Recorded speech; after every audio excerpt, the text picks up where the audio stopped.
Daf Yomi, Tractate 93b, top of the page with the words Ha and Tar, Natri, Inchi, etc. He safeguarded them in the manner that people safeguard, and he is not required to do anything more. Abai said to him, if that is so, in a case where you enter the city at a time when other people enter, as shepherds normally do, when their animals are grazing in a quiet and safe place, and theft occurred at that hour, so too will you say, is he exempt? Bava said to him, yes. Abai raised a further difficulty. If he slept a little at a time, when people generally sleep, so too is he exempt? Bava said to him, yes.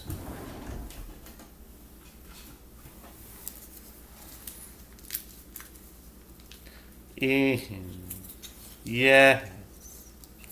He said to him, yes. Okay? Very nice. Abai raised an objection to him from Brighton. These are the circumstances beyond one's control for which a paid bailey is exempt. For example, as it is stated in the verse, the oxen were plowing and the donkeys feeding beside them, and the Sabaeans made a raid and took them away. They have slain the servants with the edge of the sword.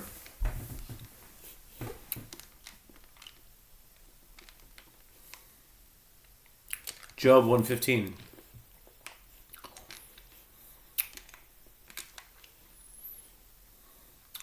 This teaches that only robbery by an army is considered a circumstance beyond his control, but nothing less.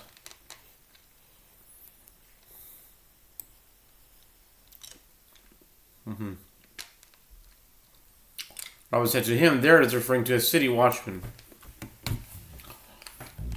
And there was professionals hired to watch over city property, who are exempt due to an occurrence on that scale. Military incursion.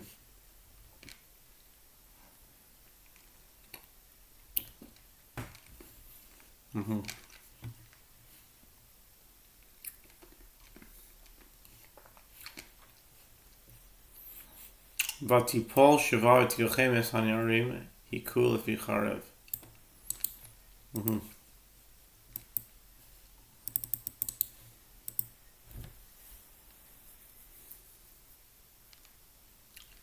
Okay.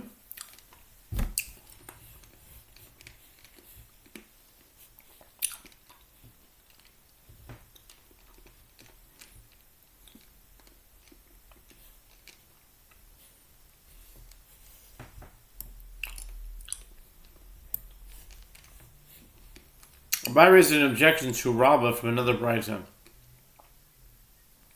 To what extent is a paid bailey obligated to safeguard? He was obligated to the extent that Jacob said to Laban, thus I was in the day the drought consumed me, and the frost by night. Genesis 31:40. Rabbah said to him, there too the Brighton is speaking of city watchmen, whose responsibility extends further. Abai said to him, is that to say that Jacob, our forefather, whose statement is the source of this halacha, was the city watchman? I replied, it means that Jacob said to Laban, I safeguarded for you an extra level of safeguarding, like that of a city watchman. Esvei, Abai raised an objection to Rabbah from another Braita with regard to a shepherd who was herding the animals of others. And he left his flock and came to the town. If in the meantime a wolf came and tore an animal to pieces, or a lion came and trampled one of his flock, we do not say definitively that had he been there he would have rescued them, and therefore he is liable due to his absence. Rather, the court estimates with regard to him, if he could have rescued his animal by chasing a beast of this kind away, he is liable, as his departure from the scene was certainly a contributing factor to the damage. If not, he is exempt from liability. Bai continues, what, is this Bryce not referring to a case when the shepherd enters the town at a time when other people usually enter? If so, it presents a difficulty to the opinion of Rabbah. Rabbah responds, no, it is speaking of one who enters at a time when other people do not usually enter.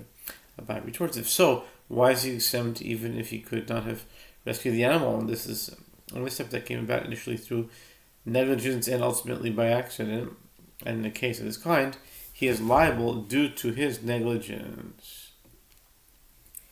Excuse me for 1 minute.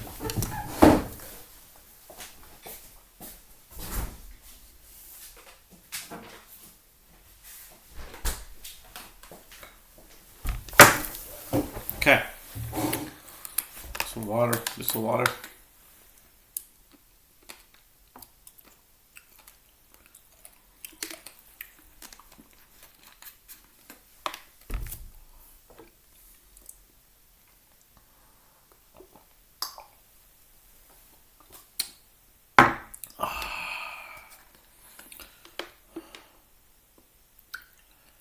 Very nice.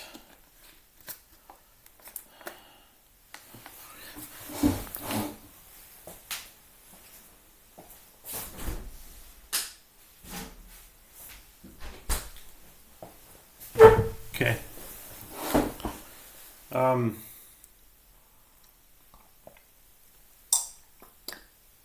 Rob explains, he is referring to one who heard the sound of a lion roaring and entered the city to save himself. In such a case, his actions were not initially negligent, but rather it was a circumstance beyond his control. Abai questions this response. If so, what is the relevance of the statement the court estimates with regard to him? What could he have done to prevent an attack by a lion? Rob replies, he should have faced the lion with other shepherds with sticks to chase it away. Abai asks, if so, why specifically state this halakha with regard to paid bailey? The same would hold true even for an unpaid bailey. It wasn't it you, Master, who said that an unpaid bailey who had the option of facing an animal with other shepherds and with sticks and did not face it in this manner is liable, as he considered negligent in his duty? Rabbi answers, an unpaid bailey is liable only if he could have gathered together other shepherds to help him defend his animals free of charge, whereas a paid bailey is obligated to do so even for payment. The Gemara asks, and up to how much must the paid bailey pay for this extra protection? The Gemara answers, up to the sum of the value of the animals he is responsible to safeguard. The Gemara further asks, but in that case, it seems that a paid bailey must pay from his own pocket to protect the animals from marauding beasts. Where have we found with regard to a paid bailey that he is liable for circumstances beyond his control? Everyone agrees that this loss was caused by circumstances beyond the bailey's control, and yet he must bear the expenses indirectly. The Gemara responds, the halacha is that he may return and take the money that he is paid for these additional guards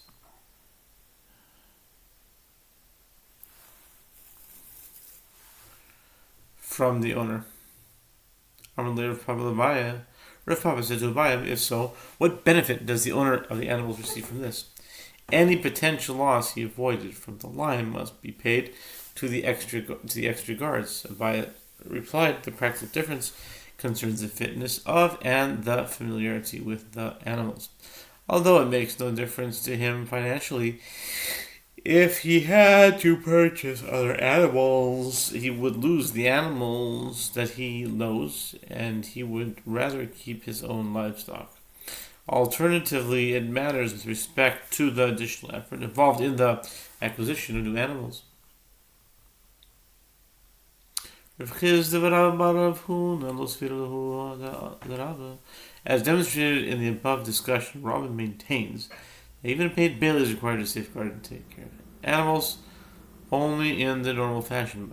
By contrast, Rav Chizda and Rabbi Bar Rav Huna do not hold in accordance with the opinion of Rabbah, as they say that the owner can tell the bailey, it was for this reason I gave you a wage, so that you should safeguard for me with an additional level of safeguarding, not for you to go and eat and sleep like other people.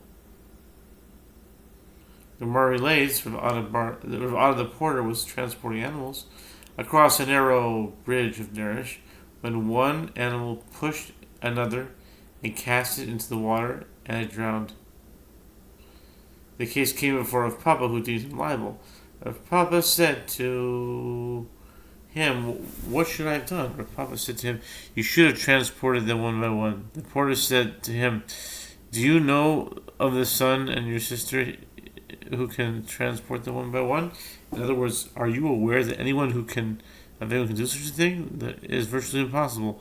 Rav Papa said to him, "The vast early scholars before you already shouted and complained about this, but no one paid attention to this. Since you are an expert and you are hired for this purpose, the responsibility is yours." The Gemara relates another incident. Avu deposited flax the Bailey in the house of Runya. A robber called Shabu went and forcibly snatched the flax from him. Eventually the thief was identified and caught. The matter came before Nachman, who rendered the Bailey liable. The Gemara asks, shall we say that Rav Nachman disagrees with the opinion of Rav Huna bar Avin? The Gemara explains, as Rav Huna bar Avin sent this ruling in a case where an animal was stolen in a circumstance beyond his control, and the thief was subsequently identified and captured. If the Bailey is an unpaid Bailey, the following distinction applies. If he wishes, he takes an oath that he did not misappropriate the animal before it was stolen, and the owner must claim its value from the thief. If he wishes, he enters into judgment with the thief by claiming the money did directly go from him. If he is a paid Bailey, he enters into judgment with the thief and does not work on the earth. Since the ruling of Nachman was in the case of an unpaid Bailey, why did he have to deal with the thief? Okay. Rava said these cases are not the same. As there, in the ruling of Nachman, men from the government were standing there, which means that they had awareness of what was being done. Men from the government were standing there, which means if he had raised his voice, they would have come and rescued him. Since he was his own negligence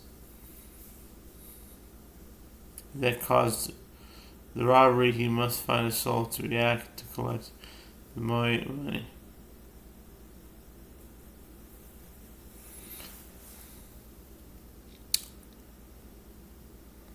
Okay.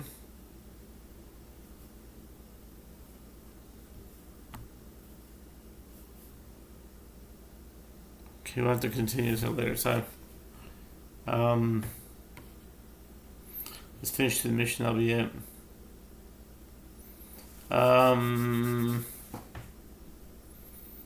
The Gemara relates on the incident. Avu deposited flax with the Bailey in the house of Runya. A robber called Shabu went and forcibly snatched the flax from him. Eventually, the thief was identified and caught. The matter came before Rav Nachman, who rendered the Bailey liable. The Gemara asks, shall we say that Rav Nachman disagrees with the opinion of Rav Huna bar Avin? The Gemara explains, Rav Huna bar Avin said this following: in the case where an animal was stolen under a circumstance beyond his control, in the case he was subsequently identified and captured it, if the Bailey is an unpaid Bailey, the following distinction applies. If he wishes, he takes an oath that he did not compensate an animal before it was stolen. The owners must claim his value from the thief. If he enters into judgment, he enters his judgment into with the thief by claiming the money directly from him. If he is a paid Bailey, he enters into judgment in your mind with the thief and does not make an oath. Since the ruling of Nachman was in the case beyond a paid Bailey, why did he have to deal with Lucifer? What am I saying? Why does he have to deal with a thief? Why did he have to deal with the thief? Rava said the cases are not the same, as there, in the ruling of Rav Nachman, men of the government were standing there, which means that he had raised his voice that they would have to come and really rescue him. Since it was his own negligence that caused the robbery, he must find a way to collect the money from the robber. And another Mishnah about Tuma and Tahara. Mishnah. Zev echad in ones, shnei zevim ones. If one wolf that approaches a flock and attacks is not considered a circumstance beyond one's control, as a shepherd can drive it away, but an attack by two wolves is considered a circumstance beyond one's control. Yehoshua says, at a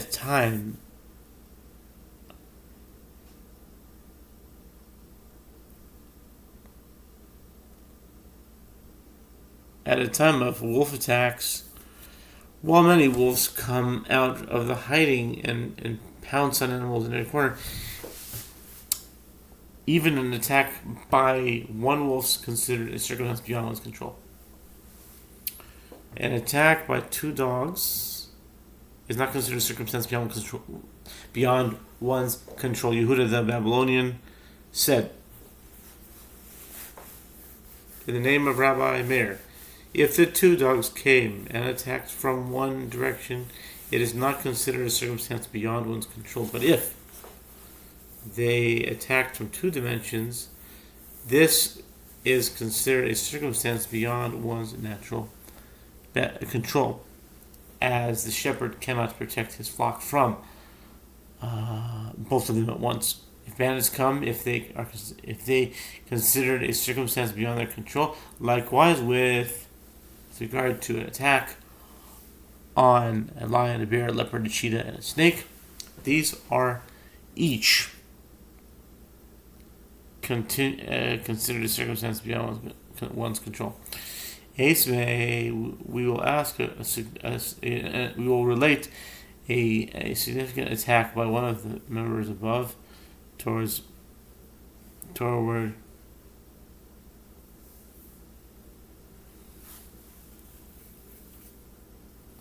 See what we're holding here?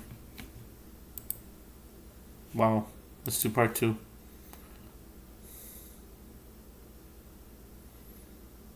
We'll start from attack by two dogs. See here.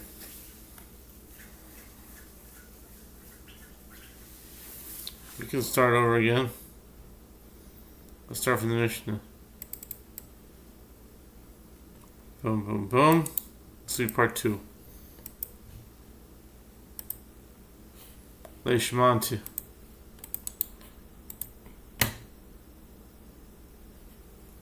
No.